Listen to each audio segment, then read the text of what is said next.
What is up, guys? Day 4. I will say I didn't really feel like doing this today just because of the pretty long day I had. But, I'm here. I pulled some time out of my butt and did it. Honestly, today I don't really got much to talk about, so I probably will talk about that little baby. Matter of fact, let me grab it real quick. Give me 1 second. But yeah, today I just worked all day from 1 to 9, so I'm pretty tired. I just got home. I ate. I'm gonna watch the F1 today. It's the first race, Australia. And that was pretty much it. I didn't go to the gym. I didn't go for a run. I'm considering this like my last official rest day, I guess, before the week tomorrow begins. But so today, like I said, I have a few things in mind that I want to talk about. One of them being like one of my most recent accomplishments is Little Bad Boy. Damn, that actually looks sexy, to be honest. The Austin Marathon finisher. Yeah, it's actually pretty beautiful. It's actually a belt buckle too. It's not like I wear belts, but it's still pretty cool. I wouldn't rock it as a belt buckle either way too. I feel like that is kind of weird. Anyways, I'm gonna talk about the Austin Marathon today. And yeah, because there's just so much to talk about that. But honestly, I think I'll start on the training. For training, what I did was use a Nike Run Club app. And honestly, it's pretty cool because you could go to plans. And I just picked a marathon plan. And I started training like 18 weeks before. I've been running like all my life with soccer, and after soccer ended, I started running a bit more, especially this past summer. I was trying to run every single day, or like when season ended for college soccer, I was running every single day. And at first I was just honestly running like tops 4 miles, but I was always trying to keep my pace at 7:30 per mile, which is honestly pretty fast. And I don't do that anymore, but back then that's what I was doing. And getting a plan in the Nike app helped me improve with my speed and like my distance. So that was a really good thing. If you ever train for something, if you want to train for a half marathon, I'd really recommend it. Either you can do that or even Strava. I don't know how Strava works, but I use the Nike Run Club, especially because I work at Nike. So, and going into the race, it was kind of hard because I got injured in December. My like right above my knee was hurting, and it felt like it was like falling asleep and tingly. So I wasn't really training as much December. It wasn't until January when I really like stepped on the brakes. And I showed you guys yesterday, I ran like 146 miles in January. And I was doing like 3 recovery runs, 1 speed run, interval run. And the last day of the week would be like a long run, which would vary from like 10 miles to 20 miles. 20 miles being like the longest run I had during that training plan. And the race was on February 15th, and I was feeling kind of confident, kind of nervous, because I had never run 26 miles. The most I ran was 20 miles, and during those 20 miles, I did stop twice, because I was originally... Let me show you what I was working with. 1 second. So I was working with these 3 shoes. Let me put them on. It's all dirty, but I had bought these. What? Let me fix it. I had bought these around October. No, November. And this was gonna be my race day shoe. But you know me, I buy a lot of shoes. So I bought these, and this was gonna be my race day shoe. If you don't know these are the Alpha Flies. Literally a race day shoe. You're not supposed to run in these that often. But me being me, I was running in them. I ran in them as soon as I got them, like for a week straight. And it got to the point where after like 2 miles, 2 miles, 3 miles, my bottom of my foot would fall asleep. So I was getting kind of nervous. I was like, if I run in these during a marathon and that happens, I'm cooked. I'm gonna have to stop and switch shoes. And that's when I was like, well, maybe I'll switch into these shoes if I were to do that. But when I ran that 20-mile like run, I switched from these at the beginning into these, and the same thing happened. 2 miles, 3 miles in with these, my foot starts falling asleep. And these are also both of these are carbon fiber plated shoes, so I figured it was maybe because of that. And that's when I ended up switching into an everyday shoe, like I should have, Vomero Plus. And yeah, that's when I ran those 20 miles in. So I was like, you know what? I'm gonna wait and like running these like maybe like 2-3 miles before the race day and see how that feels. And if not, well, I was gonna run the marathon in these. So I did that, and up until February, like those 2 weeks, it was just slow and like impatient. And I was just waiting for that marathon. You know, I was ready. I was well trained. Well, I was eating really good. I was always cooking food at the crib, you know, not trying to eat out, which is the worst thing you could do. And I mean, my trainings during February were slow, really slow. It was kind of boring. I was working out like very little, not trying to be sore or anything. And I had made the final decision to race in these. And worst case scenario, I was gonna tell my parents to carry these around in case I have to switch shoes mid race, because I was not gonna run a 26 miler in my foot falling asleep. So, come race week, it was kind of a bit exciting because while I was training, I was always thinking about her. And I had told her I was running a marathon and she was excited for me. And well, I'll tell you after this. I finished talking about the race, but come race day, my family, my mom, dad, and sister, they ended up coming over, which originally was gonna be no one who was gonna come see me, which is gonna be hard for me. But then it was just my mom who was gonna come see me, and then it ended up being all three of them, which was honestly the best thing you could ask for. So the day before, I had a full shift at work. It really wasn't that bad because I was just at register, chilling, doing my thing. I was wearing some Vomeros, comfy feet, you know.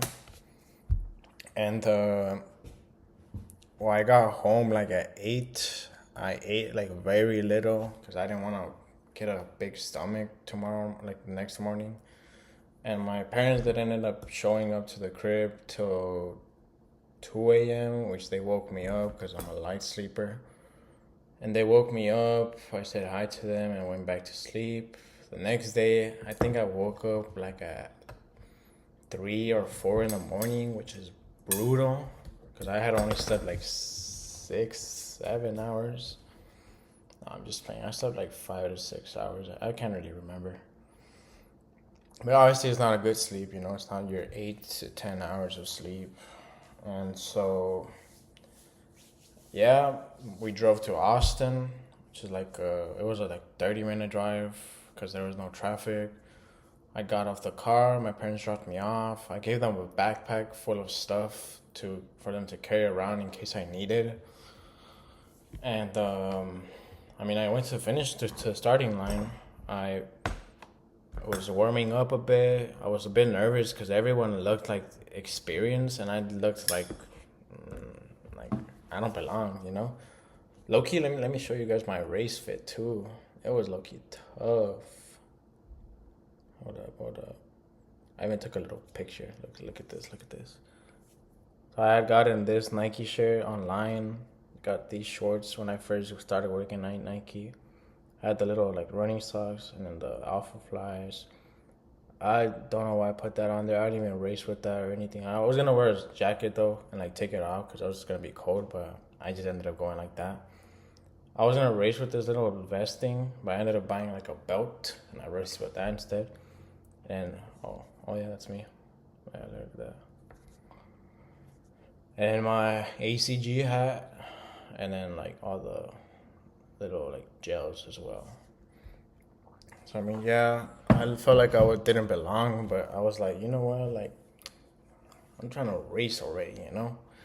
And the goal I had in mind for the race originally at the very start was 3 hours and 30 minutes, 3 hours and 30 minutes, which is like 8:50. No. My original goal was 8:15 per mile, and towards the end, I was like, okay, yeah, that's not like I'm not gonna be able to do that, you know. Damn, I put some shit. Hold up. So yeah, I wasn't gonna be able to do that in my mind. So I set my goal to be below 3 hours and 45 minutes, and to be around 8:30, between 8:30 and 8:45 at the most was my goal for the race. But my overall was below 3:45. I didn't want to be above 3:45, and that was like the main goal. And so the race starts, you know, you start getting that like adrenaline, those emotions. I started a bit fast, slow. It felt like slow to me, and I feel like everyone was passing me as we started. And I mean, I was like, you know what, like I'm gonna shoot for my goal, and that's all I'm gonna do. And I was shooting for my goal, and let me show you what my splits were at the beginning. Yeah, so when the 5K finished, my split was 8:24 average pace. So that was like a bit too fast for me. So I kept thinking, okay, like let me slow down at 5K, which is like 3 miles. And then I think it was around, let me see the map real quick. Yeah. Okay, yeah, so 3 miles, which is like literally going down South Congress. I felt like I was going too fast. So I was like, okay, on the turn, I was like, okay, like let me slow it down a bit, you know? Like I got 26 miles to go. Let me slow down a bit. And I ended up getting like all the way back up to mile 6, and I was like, okay, like this pace actually feels good. Like let me keep going at this pace. And let me go back to damn. So I ended up like at 10K, which is 6 miles. I was at 8:11 for average pace. So I was like, oh, okay, like I'm going a bit too fast. So I was like, let me push it down a notch. And I started going 8:22, 8:24. And low key, I remember myself, like I kept thinking, okay, let me slow down. Like the whole race at the beginning was like, let me slow down. And I don't think it was after the half marathon finish where I was like, honestly, like I feel really good at this pace, you know, like let me step it up a bit. And I started stepping it up after the half marathon. And keep in mind, throughout this whole race, there was so many people. I was really enjoying it. I was smiling. I seen all the posters, jumping for the like power ups. And throughout this race, I was also seeing my parents. You know, they were supporting me and everything. I was jamming to music. I felt like I was at the club, like oh, boom, boom, boom, boom, boom, you know. And it was really crazy experience. But after the half marathon, like I said, I was like, okay, like let me start pushing it. And it wasn't until mile 20, I remember exactly, like once mile 20 hit, I started cramping. I was like, am I cooked? Like I still got 6 miles to go, which doesn't seem like a lot, but to me then it felt like a lot, you know? Like it's still like around an hour more or less. So I've started feeling it at mile 20 right above my knee on my left foot first, and then I started feeling it on my right foot right above my knee. And then I started feeling it in my, what's this? Whatever this is. I started feeling it right there, you know? And I was like, damn, I'm cooked, you know? Like I'm gonna, like my pace is gonna drop and everything. And my pace at that point was doing really good, to be honest. Let me see. Yeah, I was at 8:20, 8:15. And like I felt like I was like I'm at 8:15. Like if I slow down, I'm still gonna hit my my goal. You know, I'm still doing really good. Like I'll hit my goal nonetheless. But tell me why the last 10K, yeah, 35K and 10K were my best paces. It was 7:56 and 7:56. Like I was pushing, you know. I felt really good. I felt motivated. Like from half marathon to the end, I feel like no one passed me.